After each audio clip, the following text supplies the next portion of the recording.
really go after. As a result, to the violent protest in Charlottesville, Virginia, some liberals decided to continue their goal of destroying the American history. They are now demanding Jefferson Memorial to be taken down. Al Sharpton and the PBS host Charlie Rose claimed that the Jefferson Memorial needed to come down.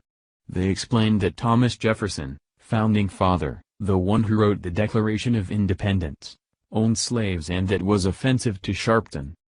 Rush Limbaugh found that to be absolutely bizarre, so he came forward and explained the absurd. Thomas Jefferson was one of the founders of this country, and you see what this really is about here? This is about not just delegitimizing Donald Trump, and it's not just about getting rid of him, said Rush. These people are on it here to delegitimize this entire country, as part of their effort to transform it and, dare I say, overthrow it however they might try to make that happen. He said, these are people that cannot be mollified, as he pointed out to some parts of our history.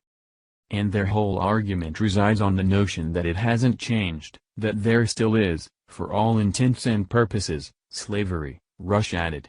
There still is racism. There still is bigotry.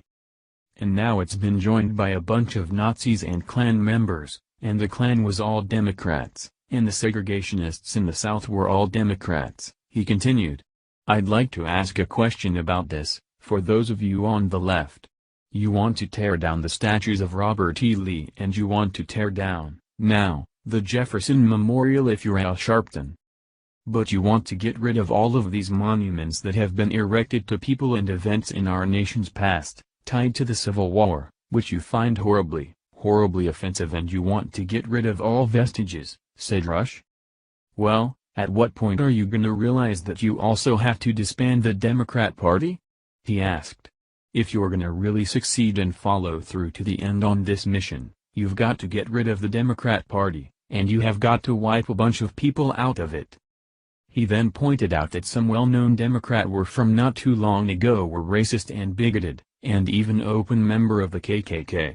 Many roads, towns and institutions are named after them, so they all need to be changed as well. And yet they are your party today. That's where you vote. So at some point are you going to have to eliminate the Democrat Party? He asked.